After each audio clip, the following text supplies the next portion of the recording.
ಸಾಯಿರಾಮ್. ಆತ್ಮೀಯ ವೀಕ್ಷಕ ಬಾಂಧವರಿಗೆಲ್ಲ ಇವತ್ತಿನ ಜೀವನಾಮೃತ ಕಾರ್ಯಕ್ರಮಕ್ಕೆ ಸ್ವಾಗತ ಸುಸ್ವಾಗತ. ವೀಕ್ಷಕರೇ, ಇವತ್ತಿನ ಕಾರ್ಯಕ್ರಮ ಪ್ರಾರಂಭ ಮಾಡೋಕ್ಕೆ ಮೊದಲೇ ನಿನ್ನೆ ಸಂಚಿಕೆ ನಾನು ಏನು ಹೇಳಿದ್ದೆ ಅನ್ನೋದ್ರ ಬಗ್ಗೆ ರೀಕ್ಯಾಪ್ ಮಾಡ್ತೀನಿ. ನಿನ್ನೆ ನಾನು ಶತ್ರುಗಳನ್ನು ನಮ್ಮ ಭವಿಷ್ಯತ್ ಕಾಲದಲ್ಲಿ ಅಥವಾ ವರ್ತಮಾನ ಕಾಲದಲ್ಲಿ ಇದ್ದಂಥ ಶತ್ರುಗಳನ್ನು ದೂರ ಮಾಡೋದಿಗೆ, ಅವ್ರನ್ನ ನಾಶ ಮಾಡೋದಿಗೆ ಅನ್ನೋ ವಿಚಾರದ ಬಗ್ಗೆ ಹೇಳಿದ್ದೆ. ಎದುಗಡೆ ಮನೆಯವನ ಶತ್ರು, ಪಕ್ಕದ ಮನೆಯವನೊಬ್ಬ ಶತ್ರು, ಈ ಕಡೆ ಎಡಗಡೆ ಮನೆಯಲ್ಲೊಬ್ಬ ಶತ್ರು, ಮನೆಯಲ್ಲೊಬ್ಬ ಇರ್ತಾರೆ, ಫಸ್ಟ್ ಫ್ಲೋರು ಸೆಕೆಂಡ್ ಫ್ಲೋರ್ಲೊಬ್ಬ ಶತ್ರು, ನಮ್ಮನೆ ಹಿಂಭಾಗ ಒಬ್ಬ ಶತ್ರು, ಆಫೀಸಲ್ಲಿ ಶತ್ರು, ವ್ಯವಹಾರದಲ್ಲಿ ಶತ್ರು, ಎಲ್ಲ ಕ್ಷೇತ್ರಗಳು ನಮ್ಗೆ ಶತ್ರುಗಳು ಸೃಷ್ಟಿ ಆಗ್ತದೆ. ಶತ್ರುಗಳು ಇಲ್ದಿರೋ ಊರು ಇಲ್ಲ, ಶತ್ರುಗಳು ಇಲ್ದಿರೋ ಮನೆ ಒಂದೂ ಇಲ್ಲ ಅಂತಲೇ ಹೇಳಿದೆ. ಆ ಥರ ಇದ್ದಾಗ ಯಾವ ರೀತಿ ಸಿಂಪಲ್ಲಾಗಿ ತಂತ್ರಮಂತ್ರದಿಂದ ಆ ಶತ್ರುಗಳನ್ನು ನಾಶ ಮಾಡ್ಬೋದು ಅನ್ನೋ ವಿಚಾರ ನಿನ್ನೆ ಸಂಚಿಕೆಯಲ್ಲಿ ಹೇಳ್ಕೊಟ್ಟಿದ್ದೆ. ನಾನು ಇವತ್ತಿನ ಸಂಚಿಕೆಯಲ್ಲಿ ನಾವೇನಾದ್ರು ಕೆಲಸ ಮಾಡಬೇಕು ಅಂತ ಹೋದರೆ ಅಡೆತಡೆಗಳು ಬರ್ತಿರ್ತದೆ.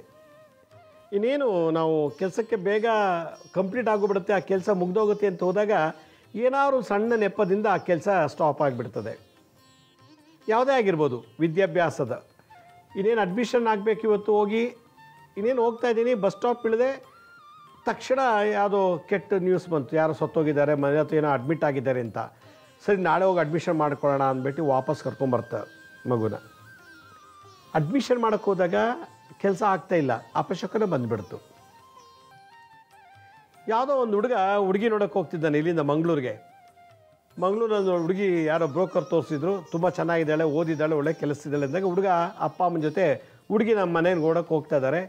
ಮಾತುಕತೆ ಮಾಡಿಕೊಂಡು ಹುಡುಗಿ ಚೆನ್ನಾಗಿತ್ತು, ಅಲ್ಲೇ ಮಾತುಕತೆ ಮುಗಿಸ್ಕೊಂಡು ಬರೋಣ ಅಂಥೇಳಿ ಇನ್ನೇನು ಮಂಗಳೂರು ಹತ್ರ ಹೋಗ್ತಿರ್ಬೇಕಾದ್ರೆ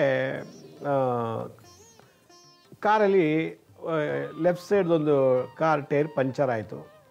ಸರಿ, ಪಂಚರ್ ಆಯಿತು ಅಂದ್ಬಿಟ್ಟು ಅಲ್ಲೆಲ್ಲ ಇದ್ದವ್ರು ಕರೆಸಿ ಪಂಚರ್ ರಿಪೇರಿ ಮಾಡಿಸ್ಕೊಂಡು ಮುಂದಕ್ಕೆ ಹೋದರೆ ಹೋಗ್ತಾ ಏನು ಒಂದು ಹಳ್ಳಕ್ಕೆ ಟೈರ್ಸಕ್ಕೆ ಹಾಕೊಂಬಿಟ್ಟು ಊತೋಗ್ಬಿಡ್ತು. ಒಂದು 5-6 ಜನ ಬಂದು ಎತ್ತಿ ಕಾರ್ ರೋಡಿಗೆ ನಿಲ್ಲಿಸಿದ್ರು. ಅವ್ನಿಗೆ ಹಳ್ಳ ಅದಂತ ಗೊತ್ತಿಲ್ಲ, ಅದೇನೋ ನೀರು ಮುಚ್ಚಿತ್ತೋ ಏನೋ ಮುಚ್ಚಿತ್ತಂತೆ. ಸರಿ, ಹೆಣ್ಣು ನೋಡೋಕ್ಕೆ ಅಂತೀನಿ ಮಂಗಳೂರಿಗೆ 15-20 ಕಿಲೋಮೀಟ್ರ್ ದೂರದಲ್ಲಿ ಹೋಗ್ತಾ ಇದ್ದಂಗೆ ಇದಕ್ಕಿದ್ದಾಗ ಅವ್ನು ಯಾರೋ ಒಬ್ಬ 2 ವೀಲರನ್ನು ಬಂದು ಫಾಸ್ಟಾಗಿ ಬಂದು ಟಚ್ ಮಾಡಿಬಿಟ್ಟಿದ್ದಾನೆ ಗಾಡಿಗೆ. ಅದೊಂದು ಗಲಾಟೆಯಾಗಿ ಈ ಹುಡುಗಿ ನೋಡೋಕ್ಕೆ ಹೋಗ್ಬೇಕಾದ್ರೆ ಪೊಲೀಸ್ ಸ್ಟೇಷನ್ಗೆ ಹೋದ್ರಂತೆ. ಅದೇ ನನ್ನ ಗಾಡಿ ಟಚ್ ಮಾಡಿಬಿಟ್ಟ ಹಾಗೆ ಅಂತ ಅವ್ನು ಪೊಲೀಸ್ ಕಂಪ್ಲೇಂಟ್ ಕೊಟ್ಟು ಎಲ್ಲ ಮಾಡಿ. ಇದು ಹುಡುಗಿ ನೋಡೋಕ್ಕೆ ಹೋದಾಗ ಆದ ಅಪಶಕನ, ಅಡ್ಮಿಷನ್ ಮಾಡೋಕ್ಕೆ ಹೋದಾಗ ಆದ ಅಪಶಕನ. ಇಂಟ್ರ್ಯೂಗೆ ಅಂತ ಹೋದ ಪಾಪ, ಒಂದು ತಿಂಗಳು ಒಂದು 15 ದಿವಸ ಮುಂಚೆ ಡೇಟ್ ಕೊಟ್ಟರು, ಇಂಥ ದಿವಸ ಇಂಥ ಟೈಮ್ಗೆ ಇಂಥ ಜಾಗದಲ್ಲಿ ಇಂಟ್ರ್ಯೂ ಇದೆ, ಬನ್ನಿ ನಿಮ್ಮೆಲ್ಲ ಡಾಕ್ಯುಮೆಂಟ್ಸ್ ತೊಗೊಂಡು ಅಂತೇಳಿ. ಸರಿ, ಗಾಡಿಗೆಲ್ಲ ಹತ್ಕೊಂಡು ಹೋಗ್ತಾ ಇದ್ದೆ, ತಾನೇ ವೆಹಿಕಲ್ ಓಡಿಸ್ಕೊಂಡು ಹೋಗ್ತಿದ್ದಾನೆ. ಹೋಗ್ತಿರ್ಬೇಕಾದ್ರೆ ಸಡನ್ನಾಗಿ ಅವ್ನಿಗೆ ಆಕ್ಸಿಡೆಂಟ್ ಆಯಿತು. ಯಾರೋ ಬಂದು ಹಿಂದ್ಗಡೆಯಿಂದ ಗುದ್ದುಬಿಟ್ಟಿದ್ದಾರೆ, ಅವ್ನು ಬಿದ್ದ ಮೇಲೆ ಎಲ್ಲ ತರ್ಚ್ಕೊಳ್ತು. ಆಜು ಬಾಜು ನೋಡ್ಬಿಟ್ಟು ಇಮಿಡಿಯೇಟಾಗಿ ಹಾಸ್ಪಿಟ್ಲಿಗೆ ಅಡ್ಮಿಟ್ ಮಾಡಿದ್ದಾರೆ. ಇಂಟ್ರ್ಯೂಗೆ ಹೋಗ್ಬೇಕು ಅಂತ ಹೋದ, ಆಕ್ಸಿಡೆಂಟಾಗಿ ಅಡ್ಮಿಟ್ ಆದ ಹಾಸ್ಪಿಟ್ಲಲ್ಲಿ. ಒಂದು ದಿನ ಅಡ್ಮಿಟ್ ಮಾಡಿಕೊಂಡು ನೆಕ್ಸ್ಟ್ ಡೇ ಬೆಳಗ್ಗೆ ಅವನ್ನ ಡಿಸ್ಚಾರ್ಜ್ ಮಾಡಿದ್ರು. ಇಂಟ್ರ್ಯೂಗೆ ಹೋಗ್ಬೇಕಾದವನು ಆಸ್ಪತ್ರೆಗೆ ಹೋದ, ಹೆಣ್ಣು ನೋಡಬೇಕಾದವನು ಪೊಲೀಸ್ ಸ್ಟೇಷನ್ಗೆ ಹೋದ, ಕಾಲೇಜ್ಗೆ ಅಡ್ಮಿಷನ್ ಮಾಡ್ಕೋಬೇಕು ಅಂತ ಹೋದವನು ಸತ್ತು ನ್ಯೂಸ್ ಕೇಳಿಕೊಂಡು ವಾಪಸ್ಸು ಊರಿಗೆ ಹೋದ ಶವ ದರ್ಶನ ಮಾಡಲಿಕ್ಕೆ, ಶವ ಸಂಸ್ಕಾರಕ್ಕೆ ಅಂತ ಹೋದ.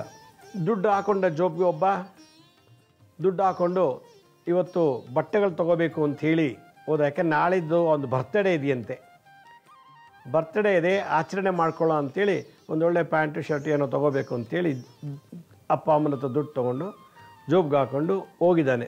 ಹೋಗ್ತಾ ಇರಬೇಕಾದ್ರೆ ರಸ್ತೆಯಲ್ಲಿ ಅದು ಯಾವುದೋ ಒಂದು, ಅದೇನು ಗಲಾಟೆನೋ ಅಥವಾ ಶವಯಾತ್ರನೋ ಗೊತ್ತಿಲ್ಲ, ಗಲಾಟೆ ಇರ್ಬೋದು ಅನ್ಸುತ್ತೆ. ಗಲಾಟೆಯಲ್ಲಿ ಎಲ್ಲ ಬರ್ತಿದ್ದಕ್ಕೆ ಯಾರು ಓಡ್ತಾ ಬರುವಾಗ ಒಬ್ಬ ವ್ಯಕ್ತಿ ಇವನ್ನ ಹಿಂಗೆ ಭುಜದಲ್ಲಿ ಹಿಂಗೆ ಅಂದ್ಬಿಡ್ತಾ, ತಳ್ಳಿದ ತಕ್ಷಣ ಇವನು ಬಿದ್ದುಬಿಟ್ಟ. ಅವನು ಓಡ್ತಾನೇ ಇದ್ದಾನೆ, ಇವನು ಬಿಡಿಸ್ಬಿಟ್ಟು ಅವ್ನು ಓಡ್ತಾ ಇದ್ದಾನೆ. ಇವನು ಬಿದ್ದಾಗ ಮೋರಿ ಕಾರ್ಪೊರೇಷನ್ ವಾಟ್ರ್, ಅದು ಗಲೀಜು ನೀರೆಲ್ಲ ಹೋಗೋದು ಚರಂಡಿಗೆ ಬಿದ್ದುಬಿಟ್ಟ. ಚರಂಡಿಗೆ ಬಿದ್ದ ಮೇಲೆ ಅವ್ರು ಯಾರೋ ಇಬ್ಬರೆಲ್ಲ ಎದ್ದು ಹೋಗಿ ಪಾಪ ಅಲ್ಲಿ ಎದುರುಗಡೆ ಒಂದು ಹೋಟ್ಲಿತ್ತು, ಹೋಟ್ಲು ನೀರೆಲ್ಲ ಹಾಕಿ ಸೋರ್ದು ಅದೆಲ್ಲ ಗಲೀಜು ಕ್ಲೀನ್ ಮಾಡಿ ಮನೆಗೆ ಹೋಗಪ್ಪ ಅಂತ ಆಟೋ ಹೊತ್ಸಿ ಮನೆಗೆ ಕಳಿಸ್ಬಿಟ್ಟಿದ್ದಾರೆ. ಇದು BA ಗ್ರ್ಯಾಜುಯೇಟ್ ಹುಡುಗ ಬಟ್ಟೆ ತೊಗೊಳಕ್ಕೆ ಹೋಗಿ ಬರ್ತಡೆಗೆ ಮೋರಿಗೆ ಬಿದ್ದು ಮನೆಗೆ ಬಂದ. ಅವನೇನು ಬೀಳಿಲ್ಲ, ಅವನು ಓಡಿಸ್ಕೊಂಬರ್ತಾ ಇರ್ಬೇಕಾದ್ರೆ ಅವ್ನು ನೋಡ್ಬೇಕಾದ್ರೆ ಟಚ್ ಆಯ್ತು. ಪಾಪ ನಡ್ಕೊಂಡು ಹೋಗ್ತಿದ್ದ, ಮೋರಿ ಪಕ್ಕದಲ್ಲಿ ಪುಟ್ಪಾತ ನಡ್ಕೊಂಡು ಹೋಗ್ತಿದ್ದ, ಅವ್ನು ಟಚ್ ಮಾಡಿದ್ರೆ ಸಡನ್ ಮೋರಿಗೆ ಬಿದ್ದ. ಬರ್ತಡೆಗೆ ಅಂತ ಬಟ್ಟೆ ತೊಗೊಳಕ್ಕೆ ಹೋಗಿ ಮೋರಿಗೆ ಬಿದ್ದ. ನೋಡಿ ಯಾವ ಕೆಲಸ ನೀನು ಎಂಡಿಂಗು. ಅವನೇನು ಒಂದು 100-200 ಅಡಿ ಹೋಗಿಬಿಟ್ಟಿದ್ರೆ ಅಂಗಡಿ ಸಿಕ್ಕಿರೋದು ಬಟ್ಟೆ ತೊಗೊಳ್ಳೋಕ್ಕೆ. ಇನ್ನೇನು ಎಕ್ಸಾಮ್ಗೆ ಹೋಗಬೇಕು ಬರೆಯೋಕ್ಕೆ. ಕಾರ್ನ ಪಾರ್ಕ್ ಮಾಡಿಬಿಟ್ಟು ಎಕ್ಸಾಮ್ಗೆ ಅಂತ ಹೋದ. ಯಾವುದೋ ಗೌರ್ಮೆಂಟ್ ಎಕ್ಸಾಮ್, ಅದು ಯಾವುದೋ KPSCನೋ ಅದು ಯಾವುದೋ ಒಂದು ಎಕ್ಸಾಮ್ ಕಾಲ್ ಮಾಡಿದ್ರು, ಅದು ಪ್ರಿಪೇರ್ ಆಗಿದ್ದ, ಹೋಗಿದ್ದಾನೆ ಎಕ್ಸಾಮ್ಗೆ. ಕಾರ್ ಪಾರ್ಕ್ ಮಾಡಿ ಅದು ಒಂದು 500 ಮೀಟ್ರ್ ದೂರದಲ್ಲಿ ಕಾರ್ನ ಪಾರ್ಕ್ ಮಾಡಿದ್ದಾನೆ. ಪಾರ್ಕ್ ಮಾಡಿಬಿಟ್ಟು ಇಳಿ ಬರ್ತಿರ್ಬೇಕಾದ್ರೆ ಇನ್ನೇನು ಎಕ್ಸಾಮ್ ನಾಲ್ಗೆ ಹೋಗ್ಬೇಕಾದ್ರೆ ಅಲ್ಲಿ ಏನೋ ಒಂದು ಕಲ್ಲೋ ಮೆಟ್ಲು ಅದು ಏನೋ ಸ್ಕಿಡ್ಡಾಗಿ ಸಡನ್ನಾಗಿ ಬಿದ್ದಿದ್ದಾನೆ. ಬಿದ್ದ ತಕ್ಷಣ ಇಲ್ಲಿ ಹಿಡ್ಕೊಂಬಿಡ್ತು, ಹೇಳೋಕ್ಕೆ ಆಗಲಿಲ್ಲ. ಆಮೇಲೆ ಕೂಕೊಂಡ. ಅಲ್ಲಿ ಯಾರೋ ವಾಚ್ಮ್ಯಾನು ಪೊಲೀಸರೆಲ್ಲ ಇದ್ದರು, ಎಕ್ಸಾಮಿನೇಷನ್ ಡ್ಯೂಟಿಗೆ ಹಾಕಿದ್ದವರು. ಅವ್ನು ಬಂದರು, ಎದ್ದರು ನಿಲ್ಲಿಸಿದ್ರು ಕೂಡ ಅವನಿಗೆ ನಿಲ್ಲಕ್ಕಾಗ್ತಿಲ್ಲ. ಬಿದ್ದ ತಕ್ಷಣ ಅಲ್ಲಿ ಏನಾಯ್ತು ಏನೋ, ಆ ಜಾಗದ ಮಹಿಮೆ ಏನೋ ಗೊತ್ತಿಲ್ಲ, ನಡೆಯೋಕ್ಕಾಗಿಲ್ಲ. ಆಮೇಲೆ ಎಕ್ಸಾಮ್ ಬರೀಬೇಕು ಅಂತ ನಾನು ಒಳಗೆ ಕರ್ಕೊಂಡು ಬಿಟ್ಬಿಡಿ ರೂಮ್ಗೆ ಅಂದರೆ ಆಗ್ತಾನೇ ಇಲ್ಲ. ಏನು ಎಳ್ಕೊಂಡು ಬಂದರು, ಎಳ್ಕೊಂಡು ಅವ್ನು ಎತ್ಕೊಂಡ್ಬಂದು ಪಾಪ ಹಾಲಿಗೆ ಬಿಟ್ಟರೆ ಎಷ್ಟು ಎಕ್ಸಾಮು, 3 hours ಎಕ್ಸಾಮು, 3 ಗಂಟೆಗಳ ಕೂತ್ಕೊಳ್ಳೋಕ್ಕೆ ಆಗ್ತಿಲ್ಲ. ಯಾಕೆಂದರೆ ಬಿದ್ದಾಗ ಇಲ್ಲಿ ಏನೋ ಆಗಿದೆ, ಸ್ಟ್ರೈಟಾಗಿ ಕೂರೋಕ್ಕಾಗ್ತಿಲ್ಲ. ಅವನು ಹಂಗೆ ಬೀಳ್ತಾ ಇದ್ದಾನೆ. ಸರಿಯಾಗಿ ಎಕ್ಸಾಮ್ ಬರ್ ಪಾಸ್ ಆಗಬೇಕು, ಬಿದ್ದ, ಎಕ್ಸಾಮ್ ಬರೆಯೋಕ್ಕಾಗಿಲ್ಲ. ಯಾವುದೋ ಒಂದು ಶಕ್ತಿ ನಮ್ಮನ್ನು ತಡೀತಾ ಇದೆ, ಕಂಪ್ಲೀಟ್ ಮಾಡೋಕ್ಕೆ ಬಿಡ್ತಾ ಇಲ್ಲ. ಅಲ್ಲಿ ಕೆಲಸನ ಪೂರ್ಣ ಮಾಡ್ಲಿಕ್ಕೆ ಬಿಡ್ತಿಲ್ಲ, ಯಾವುದೋ ಒಂದು ಶಕ್ತಿ ತಡೀತಿದೆ. ಈ ಥರದ್ದು ಹೇಳ್ತಾ ಹೋದರೆ ಸಾವಿರಾರಿದೆ ಲಿಸ್ಟು. ಧರ್ಮಸ್ಥಳ ದೀಪೋತ್ಸವ ಕಾರ್ತಿಕ್ ಮಾಸದಲ್ಲಿ ಹೋಗಬೇಕು ಅಂತೇಳಿ ಪಾಪ ಮನೆಯವರೆಲ್ಲ ಹೋಗಿದ್ದಾರೆ. ಇನ್ನೇನು ಉಜ್ರೆ ಹತ್ರ ಹೋದರು, ಅಲ್ಲಿ ನಿಲ್ಲಿಸ್ಬಿಟ್ಟು ತಿಂಡಿ ಕಾಫಿ ಮಾಡಿಕೊಂಡು ಮತ್ತಿನ್ನೇನು ಧರ್ಮಸ್ಥಳಕ್ಕೆ ಇನ್ನೊಂದು 2 ಕಿಲೋಮೀಟ್ರ್ ದೂರದಲ್ಲಿ ಇದ್ದಾಗೆ ಅಂದ ತಕ್ಷಣವೇ ಅವ್ರ ಮನೆಯಲ್ಲಿ ಪಕ್ಕದ ಮನೆ ಗ್ಯಾಸ್ ಸಿಲಿಂಡರ್ ಬ್ಲಾಸ್ಟ್ ಆಯ್ತಂತೆ. ಇವ್ರ ಮನೆಗೂ ಕೂಡ ಎಫೆಕ್ಟ್ ಆಗಿದೆ. ಪಕ್ಕದ ಮನೆ ಫೋನ್ ಮಾಡೋರು, ನೋಡಿ ಪಕ್ಕದ ಮನೆ ಗ್ಯಾಸ್ ಸಿಲಿಂಡರ್ ಬ್ಲಾಸ್ಟ್ ಆಗಿ ನಿಮ್ಮ ಮನೆ ಇದಾಗಿದೆ, ಬೆಂಕಿ ಹತ್ಬಿಟ್ಟಿದೆ ಅಂತ. ನಿಮ್ಮನೆ ಬೆಡ್ರೂಮಲ್ಲಿ ಕರ್ಟನ್ ಇದೆಲ್ಲ ಹತ್ಕೊಂಡು ಉರಿತಾ ಇದೆ ಅಂತೇಳಿ. ಇವರು ದರಿದ್ರದವರು ಬಾಗಿಲು ಕ್ಲೋಸ್ ಮಾಡಿದೆ, ಕಿಟಕಿ ಕ್ಲೋಸ್ ಮಾಡಿದೆ, ಹೊಟ್ಟೋಗ್ಬಿಟ್ಟಿದ್ದಾರೆ. ವಿಂಡೋಗೆ ಹಾಕಿದ ಕರ್ಟನ್ ಬೆಂಕಿ ಹತ್ಕೊಂಡು ಉರಿತಾ ಇದೆ ಅಂತ ಫೋನ್ ಮಾಡಿದ್ರು. ತಕ್ಷಣ ಫೈರ್ ಇಂಜಿನ್ಗೆ ಫೋನ್ ಮಾಡಿ ಆ ಬೆಂಕಿ ಆರಿಸಿದ್ದಾರೆ. ಧರ್ಮಸ್ಥಳ ದೀಪೋತ್ಸವಕ್ಕೆ ಹೋಗೋಕ್ಕಾಗಿಲ್ಲ, ವಾಪಸ್ ರಿವರ್ಸ್ ತೊಗೊಂಡು ಬೆಂಗಳೂರು ಬಂದು ಮನೆ ಸೇರಿದರೆ ಮನೆಯೊಳಗೆ ಅಂಥದ್ದೇನು ದುರಂತ ಇಲ್ಲ. ಪಕ್ಕದ ಮನೆಯದಾಯಿತು. ಇದೊಂದು ಕಿಟಕಿ ಮತ್ತು ಯಾವುದೋ ಬಾತ್ರೂಮ್ದೆಲ್ಲ ಡೋರೆಲ್ಲ ಬ್ಲಾಸ್ಟ್ ಆಗಿತ್ತು. ಪಾಪ ಯಾರಿಗೂ ಏನು ತೊಂದರೆ ಆಗಿಲ್ಲ. ಯಾರ ಮನೆ ಗ್ಯಾಸ್ ಬ್ಲಾಸ್ಟ್ ಆಯ್ತಲ್ಲ ಅವ್ರ ಮೇಲೆ ತುಂಬ ತೊಂದರೆ ಆಗಿತ್ತು. ಈ ಪಕ್ಕದ ಮನೆಗೆ ಗ್ಯಾಸ್ ಸಿಲಿಂಡರ್ ಬ್ಲಾಸ್ಟ್ ಆಗಿ ಇವ್ರ ಮನೆ ತೊಂದರೆ. ಇವರೆಲ್ಲ ಮನೆ ಮಂದಿಲಿ ದೀಪೋತ್ಸವಕ್ಕೆ ಧರ್ಮಸ್ಥಳಕ್ಕೆ ಹೋಗಿದ್ದಾರೆ. ಹೀಗೆ ಇನ್ನೇನು ನಮ್ಮ ಕೆಲಸ ಆಗಬೇಕು ಅಂದಾಗ, ದರ್ಶನ ಆಗಬೇಕು ಅಂದಾಗ, ಎಕ್ಸಾಮ್ ಬರೀಬೇಕು ಅಂದಾಗ ಪಟ್ಟಂತೆ ನಮ್ಗೆ ಯಾವುದೋ ಒಂದು ಶಕ್ತಿ ತಡೀತಿದೆ. ನಮಗೆ ಇನ್ನೇನು ಮುಗಿತಾ ಇದ್ದಂಗೆ, ಇನ್ನೇನು ಕೆಲಸ ಕಂಪ್ಲೀಟ್ ಆಗ್ತಿದೆ ಅನ್ನೋಷ್ಟರೊಳಗೆ ಯಾತಕ್ಕೆ ಈ ರೀತಿ ತೊಂದರೆ ಅಂತ. ಯಾರೋ ಒಬ್ಬರು 3 ಕೋಟಿ ರೂಪಾಯಿಂದು ಮನೇನ ಪರ್ಚೇಸ್ ಮಾಡಿದ್ದಾರೆ ಬೆಂಗಳೂರಿನಲ್ಲಿ. ಮಾರೋರು ತಗೊಳ್ಳೋರು ಎಲ್ಲ ಒಟ್ಟಿಗೆ ಡಾಕ್ಯುಮೆಂಟ್ ಸಮೇತ ರೆಡಿ ಮಾಡಿಕೊಂಡು ಸಬ್ ರಿಜಿಸ್ಟ್ರ್ ಆಫೀಸ್ಗೆ ಹೋಗಿದ್ದಾರೆ. ಸಬ್ ರಿಜಿಸ್ಟ್ರ್ ಆಫೀಸ್ಗೆ ಹೋದ್ಮೇಲೆ ಸಬ್ ರಿಜಿಸ್ಟ್ರಾರು ಇದ್ದರು, ಇವರು ಕೂಡ ರೆಡಿ ಇದ್ದಾರೆ, ಎಲ್ಲ ರಿಜಿಸ್ಟ್ರ್ ಮಾಡ್ಕೊಳ್ಳೋಕ್ಕೆ ಸಬ್ ರಿಜಿಸ್ಟ್ರಾರು ಇದ್ದಾರೆ. ಇನ್ನೇನು ಆ ರಿಜಿಸ್ಟ್ರೇಷನ್ ಆಗೋಕ್ಕೆ ಇನ್ನೊಂದು 10 ನಿಮಿಷ ನನಗೆ ಕೋರ್ಟಿಂದ ಸ್ಟೇ ತಂದಿರೋ ಆರ್ಡ್ರನ್ನ ಸಬ್ ರಿಜಿಸ್ಟ್ರ್ ಆಫೀಸ್ ಕೊಟ್ಟಿದ್ದಾರೆ, ರಿಜಿಸ್ಟ್ರ್ ಮಾಡಬೇಡಿ ಅಂತ. ಆ ಬಿಲ್ಡಿಂಗ್ನ ರಿಜಿಸ್ಟ್ರ್ ಮಾಡಬೇಡಿ, ಅಡ್ವಾನ್ಸ್ ಕೊಟ್ಟು ಎಲ್ಲ ಅಮೌಂಟ್ ಕೊಟ್ಟು ಇನ್ನೊಂದು 5 ನಿಮಿಷ ಲೇಟ್ ಆಗಿದ್ದಿದ್ರೆ, ಒಂದು 10 ನಿಮಿಷ ಮುಂಚೆ ಆಗಿರೋ ರಿಜಿಸ್ಟ್ರ್ ಆಗಿಬಿಡೋದು. ಅದೇನು ಇದಕ್ಕಿದಾಗ ಒಂದು 10 ನಿಮಿಷ ವೆಯ್ಟ್ ಮಾಡ್ಬಿಡ್ತೀನಿ ಅಂತ ಕೂತಿದ್ದಾರೆ. ಎಲ್ಲ ದುಡ್ಡು ಕೊಟ್ಟಾಗಿದೆ, ಪರ್ಚೇಸರು, ಸೆಲ್ಲರು ಮತ್ತು ರಿಜಿಸ್ಟ್ರಾರ್ ಎಲ್ಲರೂ ಇದೆ. ಕೋರ್ಟಿಂದ ಒಂದು ಆರ್ಡರ್ ಬಂತು, ಯಾರೋ ತಂದುಬಿಟ್ಟು ಕೊಟ್ಟಿದ್ದಾರೆ, ಈ ಪ್ರಾಪರ್ಟಿ ರಿಜಿಸ್ಟ್ರ್ ಮಾಡಬೇಡಿ, ನೀವು ಕೋರ್ಟ್ ಸ್ಟೇ ಕೊಟ್ಟಿದೆ, ರಿಜಿಸ್ಟ್ರ್ ಮಾಡಬಾರ್ದು ಅಂತೇಳಿ ಅಂತ. ತಗೊಳ್ಳೋನಿಗೆ ಭಾಳ ಶಾಕ್, ಹಾರ್ಟ್ ಅಟ್ಯಾಕ್ ಆಗಬೇಕೀಗ. ಯಾಕೆ ಹಿಂಗಾಯಿತು ಅಂತ ನೋಡಿದ್ರೆ, ಆ ಬಿಲ್ಡಿಂಗ್ ಮಾರ್ತಿದ್ದಾನಲ್ಲ, ಆ ಬಿಲ್ಡಿಂಗ್ ಮಾಡ್ತಿರೋನು ತಮ್ಮನ ಮಗ ಕೇಸ್ ಹಾಕಿದ್ದಾನೆ. ನನ್ನ ದೊಡ್ಡಪ್ಪ ನನಗೆ ಗೊತ್ತಿಲ್ಲದೆ ಮನೆ ಮಾರ್ತಿದ್ದಾನೆ, ನಂಗೆ ಪಾಲು ಬರಬೇಕು, ನನಗೇನು ಕೊಟ್ಟಿಲ್ಲ, ಮಾರಕ್ಕೆ ಬಿಡಬೇಡಿ ಅಂತ ಸ್ಟೇ ತಂದುಬಿಟ್ಟಿದ್ದಾನೆ. ಸ್ಟೇ ತಂದಾಗೆ ರಿಜಿಸ್ಟ್ರೇಷನ್ ಸ್ಟಾಪ್ ಆಯಿತು. 1 ವರ್ಷ ಆದರೂ 2 ವರ್ಷ ಆದರೂ ಕೂಡ ಇವತ್ತು ಆ ಮನೆ ರಿಜಿಸ್ಟರ್ ಆಗಿಲ್ಲ, ಯಾಕೆಂದರೆ ಕೇಸ್ ಇದೆ. ನೋಡಿ, ಎಲ್ಲ ಕೊಟ್ಟು ಇನ್ನೇನು ನಮ್ಮ ಮನೆಗೆ ಪತ್ರ ತೊಗೊಂಡೋಗ್ಬೇಕು ಸಬ್ ರಿಜಿಸ್ಟ್ರಾರ್ ಆಫೀಸಿಂದ, ಎಂಡಿಂಗ್ ಆಗೋಯ್ತು. ಈ ಥರದ್ದು ಭಾಳಷ್ಟು ಇದೆ ನಮ್ಮ ಜೀವನದಲ್ಲಿ. ಅನುಭವ ನಿಮಗೂ ಆಗಿದೆ. ನಿಮಗೂ ಕಣ್ಮುಚ್ಕೊಂಡು ಯೋಚನೆ ಮಾಡೋ ಇಂಥ ಕೇಸ್ ಎಷ್ಟು ನಿಮ್ಗೆ ಸಿಕ್ಬಿಡ್ತದೆ. ಹೌದಲ್ವಾ, ಏನೋ ಇನ್ನೇನು ಹೋಗಬೇಕು ಅಂದಾಗೆ ಕ್ಲೋಸ್ ಆಗೋಯ್ತು, ಬ್ಯಾಂಕ್ ಕ್ಲೋಸ್ ಮಾಡಿದ್ರು, ಇನ್ನೇನು ತೊಗೋಬೇಕು ಅನ್ನೋಷ್ಟರೊಳಗೆ ಅವ್ನು ಸತ್ತೋಗ್ಬಿಟ್ಟಿರ್ತಾನೆ, ಇನ್ನೇನು ಕೊಡಬೇಕು ಅನ್ನೋಷ್ಟರೊಳಗೆ ಸತ್ತೋಗ್ಬಿಟ್ಟಿರ್ತಾನೆ. ಒಬ್ಬನಿಗೆ 15 ಲಕ್ಷ ಸಾಲ ಕೊಟ್ಟಿದ್ದ. ಸಾಲ ಕೊಟ್ಟವನಿಗೆ ತೊಗೊಂಡೋಗಿ ಮಾತ್ರ ಇಬ್ಬರು ಗೊತ್ತಿತ್ತು. ಸಾಲ ತೊಗೊಂಡವನಿಗೆ ಐಸಿಯುನಲ್ಲಿ ಅಡ್ಮಿಟ್ ಆಗಿದ್ದ. 15 ಲಕ್ಷ ಸಾಲ ಕೊಟ್ಟು ಹೋಗ್ಬಿಟ್ಟು ನೋಡಮ್ಮ ನಿನ್ನ ಗಂಡಿಗೆ ನಾನು 15 ಲಕ್ಷ ಕೊಟ್ಟಿದ್ದೀನಿ ಅಂತ. ನಮಗೇನು ಹೇಳಿಲ್ಲ ನಮ್ಮ ಯಜಮಾನರು, ನೀವು ಯಾವಾಗ ಕೊಟ್ಟರು ನಮ್ಗೆ ಯಜಮಾನರು ಹೇಳ್ತಿದ್ದು. ಪಾಪ ಅವ್ನಿಗೆ ಗೊತ್ತೇ, ಅವ್ನ ಹೆಂಡ್ತಿಗೆ ಮಕ್ಳಿಗೆ ಯಾರಿಗೂ ಗೊತ್ತಿಲ್ಲ. ತೊಗೊಂಡವನು ಇಂಥವ್ರ 15 ಲಕ್ಷ ಸಾಲ ತೊಗೊಂಬಂದಿನಿ ಅಂತ ಹೇಳಲೇ ಇಲ್ಲ ಅವನು, ಕಳ್ಳ. ಸರಿ, ಜನ್ರಲ್ ವಾರ್ಡ್ಗೆ ಹಾಕೋಕ್ಕೆ ಇನ್ನೂ 2 ದಿನ ಆಗುತ್ತೆ ಅಂದರು. ಸರಿ, ಜನ್ರಲ್ ವಾರ್ಡ್ಗೆ ಹಾಕಿದ್ರೆ ಬಂದು ನೋಡಿಬಿಟ್ಟು ಹೆಂಡ್ತಿ ಮಕ್ಳು ಕರೆಸ್ಬಿಟ್ಟು ಅವ್ರ ಬಾಯಲ್ಲಿ ಹೇಳಿಸ್ಬಿಡ್ಬೇಕು, 15 ಲಕ್ಷ ರೂಪಾಯಿನ ನಾನು ಇಂಥವ್ರನ್ನ ತೊಗೊಂಡು ಇಂಥ ಅವ್ನು ಮಂಚದ ಮೇಲೆ ಮಲ್ಕೊಂಡೇ ಹೇಳಿಬಿಟ್ರೆ ಸಾಕು, ಹೆಂಗೆ ವಸೂಲಿ ಮಾಡ್ಕೋಬೋದು ಅಂಥೇಳಿ. ಆಯಿತು, ಡಿಸ್ಚಾರ್ಜ್ ಆಯಿತು. ಜನ್ರಲ್ ವಾರ್ಡ್ಗೆ ಹಾಕಿದ್ರು ಐಸಿಯುಯಿಂದ. ವಿಷಯ ಗೊತ್ತಾಯಿತು, ಜನ್ರಲ್ ವಾರ್ಡಿಗೆ ಬಂದು ಸೇರಿಕೊಂಡಿದ್ದಾನೆ ಅಂತ. ಸರಿ, ಈಗ ಹೋಗ್ಬಿಟ್ಟು ಮಾತಾಡಿಸ್ಬಿಟ್ಟು 1 kg ಸೇಬ್ ತೊಗೊಂಡು ಒಂದು ಎಳ್ನೀರು ತೊಗೊಂಡು ಹಾಸ್ಪಿಟ್ಲಿಗೆ ಹೋಗಿದ್ದಾನೆ. ಇನ್ನೇನು ಆಸ್ಪತ್ರೆ ರೀಚ್ ಆಗಬೇಕು. ಇನ್ನೇನು ರೀಚ್ ಆಗಬೇಕು ಅನ್ನೋಷ್ಟರೊಳಗೆ ಪಾರ್ಕ್ ಮಾಡಿಬಿಟ್ಟು ವೆಹಿಕಲ್ನ ಮೆಟ್ಲತ್ತು ಹೋಗ್ತಿದ್ದಾನೆ. ಹೋದ ತಕ್ಷಣ ಅಲ್ಲಿ ಎಲ್ಲ ಅಳ್ತಾ ನಿಂತಿದ್ದಾರೆ. ಯಾಕೆ ಅಳ್ತಿದ್ದಾರೆ ಅಂದರೆ, ಜಸ್ಟ್ ಈಗ ಪ್ರಾಣ ಹೋಗಿ 5 ನಿಮಿಷ ಆಯಿತು, ಸತ್ತೋಗ್ಬಿಟ್ಟ 5 ನಿಮಿಷದಲ್ಲಿ. ಇವನು ಅಲ್ಲೇ ಬದುಕಿದ್ದೆ ಸತ್ತೋಗ್ಬಿಟ್ಟ. ಅಯ್ಯೋ 15 ಲಕ್ಷ ಹೋಯ್ತಲ್ಲಪ್ಪ, ಸ್ನೇಹಿತ ಅಂತ ಕೊಟ್ಟಿದ್ದೆ 15 ಲಕ್ಷ ಹೊಟ್ಟೋಯ್ತಲ್ಲ ಅಂತ ಅವ್ನು ಹೇಳ್ದೆ ಸತ್ತೋಗ್ಬಿಟ್ಟ. ಇಂಥವನಿಂದ 15 ಲಕ್ಷ ತೊಗೊಂಡಿದ್ದೀನಿ ಅಂತ ಹೇಳಲೇ ಇಲ್ಲ ಅವನು. ಹೆಂಡತಿ ಮಕ್ಳಿಗೂ ಕೇಳಲಿಲ್ಲ. ಈಗ ಕೇಳೋಕ್ಕೋ ನಮಗೇನು ಗೊತ್ತಿಲ್ಲಪ್ಪ, ನೀವು ಯಾಕೆ ಕೊಟ್ರಿ, 15 ಲಕ್ಷ ಏನು ತೊಗೊಂಡ್ರು, 15 ಲಕ್ಷ ತೊಗೊಂಡೇನು ಕಾರ್ ತೊಗೊಂಡ್ರಾ, ಬೈಕ್ ತೊಗೊಂಡ್ರಾ, ಸೈಟ್ ತೊಗೊಂಡ್ರಾ, ಒಡವೆ ಮಾಡಿಸ್ಕೊಟ್ರಾ, ಏನಿಲ್ವಲ್ಲ, ಏನು ಗೊತ್ತಿಲ್ಲ, ನಮಗೇನು ಗೊತ್ತಿಲ್ಲ, 15 ಲಕ್ಷಕ್ಕೆ ನಾವು ಕೊಡೋಕ್ಕೆ ಸಾಧ್ಯನೇ ಇಲ್ಲ, ನಮಗೇನು ಗೊತ್ತಿಲ್ಲ. ಈಗ ಅವ್ರಿಗೆ ಏನು ಗೊತ್ತಿಲ್ಲ, ಏನು ಆಧಾರ ಇಲ್ಲ, ಏನಿಲ್ಲ. 15 ಲಕ್ಷ ಆ ದುಡ್ಡು ಹೆಂಗೆ ಬರುತ್ತೆ ಅಂತ ಕೇಳೋಕ್ಕೆ ನಂತರ ಅಪಾಯಿಂಟ್ಮೆಂಟ್ ತೊಗೊಂಬಂದಿದ್ದ. ಬರಬೇಕಾದ ದುಡ್ಡು ಬರಬೇಕು, 15 ಲಕ್ಷ ಹೊಟ್ಟೋಯ್ತು ನನಗೀಗ, 15 ಲಕ್ಷ ಲಾಸು, ಈಗ ಅವನು ಸತ್ತೋಗ್ಬಿಟ್ಟ, ಏನು ಮಾಡೋದೀಗ ಅಂತೀನಿ. ಏನು ಮಾಡೋಕ್ಕಾಗಲ್ಲ, ಏನು ಪುರಾವ ಡಾಕ್ಯುಮೆಂಟ್ ಎವಿಡೆನ್ಸೇ ಇಲ್ಲ ಈಗ. ಹೀಗೆ ಕೆಲವು ಅದೃಷ್ಟಗಳು ಕೊನೆ ಮೂಮೆಂಟಲ್ಲಿ ಲಾಸ್ ಆಗುತ್ತೆ. ಕೆಲವು ಅದೃಷ್ಟ ನಮ್ಮನ್ನೇ ನುಂಗ್ಬಿಡುತ್ತೆ, ಕೆಲವು ಅದೃಷ್ಟ ನಮ್ಮ ಸಾವು ತರುತ್ತೆ, ಕೆಲವು ಅದೃಷ್ಟ ನಮ್ಮನ್ನು ನಷ್ಟ ಮಾಡುತ್ತೆ, ಕೆಲವು ಅದೃಷ್ಟ ನಮ್ಮನ್ನು ಕೊನೆ ಮೂಮೆಂಟಲ್ಲಿ ಬಂದು ಬೀದಿಗೆ ತಳ್ಳಿಬಿಡ್ತದೆ. ಅವನು ಯಾವನ ಮೊನ್ನೆ ಕ್ರಿಕೆಟ್ ಇಂಡಿಯಾ ಮ್ಯಾಚ್ ಗೆಲ್ಲುತ್ತಾ ಇಲ್ವೋ ಅಂತೇಳಿ ಬೆಟ್ ಕಟ್ಟಿದ್ದಂತೆ. ಎಷ್ಟು 10 ಲಕ್ಷ ಕಟ್ಟಿದ್ದಂತೆ ಅವನು. ಯಾರು ನೋಡಿ ಎಂಥ ಮುಟ್ಟಾಳ ಅವನು. ಆಗ ಹೇಳ್ತಂದೆ ಅವನು ಇಂಡಿಯಾ ಗೆಲ್ಲಲ್ಲ ಅಂತ ಹೇಳಿದಂತೆ. ಇಲ್ಲ ಗೆಲ್ಲುತ್ತೆ ಅಂತ ಇವರು. ಗೆಲ್ಲಲ್ಲ, ನೀವೇ ನಂಗೆ 10 ಲಕ್ಷ ಕೊಡಬೇಕು. ಇಂಡಿಯಾ ಗೆದ್ದು ಬಿಡ್ತು, 10 ಲಕ್ಷ ಕಳ್ಕೊಂಬಿಟ್ಟ. 10 ಲಕ್ಷ ಎಲ್ಲಿ ಅವನು ತಂದಿಟ್ಬಿಟ್ಟು ಬೆಟ್ ಕಟ್ಟಿದಂತೆ. 10 ಲಕ್ಷ ಅದು ಹೆಂಗೆ ತನ್ನೋ ಗೊತ್ತಿಲ್ಲ. ಈಗಲೂ ಅವ್ನ ಮನೆಗೆ ಹೋಗಿಲ್ವಂತೆ, ಎಲ್ಲೋ ಅದನ್ನೋ ಗೊತ್ತಿಲ್ಲ. ಯಾಕಂದರೆ 10 ಲಕ್ಷ ಅವ್ನು ಯಾರ ಹತ್ರ ತೊಗೊಂಬನ್ನೋ, ಕತ್ಕೊಂಬನ್ನೋ, ಅಥವಾ ಇನ್ನೇನು ಮಾಡ್ಕೊಂಬನ್ನೋ. ಕೆಲವು ರೀತಿ ಇನ್ವೆಸ್ಟ್ಮೆಂಟಲ್ಲಿ ಬೆಟ್ಸ್ ಕಟ್ಟಿ ಹಾಳಾಗ್ಬಿಡ್ತಾರೆ. ಕೆಲವು ಈ ಥರದ್ದೆಲ್ಲ ನಮಗೆ ಇನ್ನೇನು ಸಕ್ಸಸ್ ಸಿಗಬೇಕು, ಇನ್ನೇನು ನಮಗೆ ಜಯ ಸಿಗಬೇಕು ಅನ್ನುವಾಗ, ಇನ್ನೇನು ತಲುಪಬೇಕು, ಇನ್ನೇನು ಅಲ್ಲಿ ಹೋಗಿ ರೀಚ್ ಆಗಬೇಕು ಅಂದಾಗ ಯಾವುದೋ ಒಂದು ಅಗೋಚರ ಶಕ್ತಿ ನಮ್ಮನ್ನು ತಡೆಯುತ್ತೆ. ಈ ಥರ ಇದ್ದಾಗ ಆಗೋ ಕೆಲಸ ಆಗ್ತಾಯಿಲ್ಲ ಅಂದಾಗ ಒಂದು ಮಾತ್ರೆ ತೊಗೊಳಕ್ಕಾಗತ್ತಾ, ಒಂದು ಇಂಜೆಕ್ಷನ್ ಹಾಕ್ಸ್ಕೊಳಕ್ಕಾಗತ್ತಾ, ಒಂದು 2 ಚಮಚ ಸಿರಪ್ ಟಾನಿಕ್ ಕುಡಿಯೋಕ್ಕಾಗತ್ತಾ, ಇಲ್ಲ ಅಡ್ಮಿಟ್ ಆಗ್ಬಿಟ್ಟು ಒಂದು ಬಾಟ್ಲು ಗ್ಲುಕೋಸ್ ಹಾಕ್ಸ್ಕೊಳಕ್ಕಾಗತ್ತಾ? ಆಗಲ್ಲ.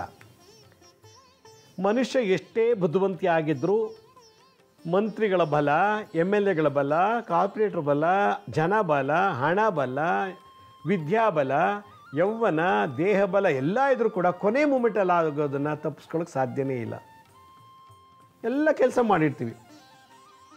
ಅದು ಯಾರು ನೆನ್ನೆ ಬಂದು ಗೊಳೋ ಅಂತ ಹೇಳ್ತಾರೆ. ಅದು ಯಾವುದೋ ಒಂದು ಜಮೀನು ವಿಷಯದಲ್ಲಿ ತಹಶೀಲ್ದಾರ್ ಹತ್ರ ಹೋಗ್ಬಿಟ್ಟು ತಹಶೀಲ್ದಾರ್ ಮಾಡಿಕೊಡ್ತೀನಿ ಅಂತೇಳಿ ಎಲ್ಲ ರೆಡಿ ಮಾಡಿ ಎಲ್ಲ ಇನ್ನೇನು ಆಗಬೇಕು ಅಂದಾಗ ತಹಶೀಲ್ದಾರ್ ಸಡನ್ನಾಗಿ ಟ್ರಾನ್ಸ್ಫರ್ ಆಗಿಬಿಟ್ರಂತೆ. ಈಗ ಆ ಫೈಲು 1 ವರ್ಷ ಆದರೂ ಮೂವ್ ಆಗಿಲ್ಲ. ಆ ತಹಶೀಲ್ದಾರ್ ಎಲ್ಲ ರೆಡಿ ಮಾಡಿಸಿ ನಾನು ಮಾಡ್ಕೊಡ್ತೀನಿ ಅಂತ ಹೇಳಿದರು. ಅವ್ರಿಗೆ ಗೊತ್ತಿಂಗೆ ಟ್ರಾನ್ಸ್ಫರ್ ಆಗಿಬಿಡ್ತು. ಟ್ರಾನ್ಸ್ಫರ್ ಆಗಿರೋ ಅವರಂತೂ ದಿನಗಳು ಅಂತ ಇದು ಮಾಡ್ತಾರೆ. ನೋಡಿ, ಸರ್ಕಾರದ್ದೇ ಆಗಲಿ ಯಾವುದೇ ಆಗಲಿ ಇನ್ನೇನು ಆಗಬೇಕು ಅನ್ನೋಷ್ಟೊಳಗೆ ಹಲವಾರು ಅಡೆತಡೆಯ ತೊಂದರೆಗಳು, ಅಪಶಕನಗಳು ಆಗ್ತಿರ್ತದೆ. ಈ ರೀತಿ ಜೀವನದಲ್ಲಿ ಆಗಬಾರ್ದು. ನಾವು ಮನೆಯಿಂದ ಬಿಟ್ಟು ಹೊರಗೆ ಹೋಗುವಾಗ ಯಾವುದೇ ಕೆಲಸ ಸಕ್ಸಸ್ ಆಗಬೇಕು, ನಷ್ಟ ಆಗಬಾರ್ದು, ಅಪಶಕನ ಬರಬಾರ್ದು.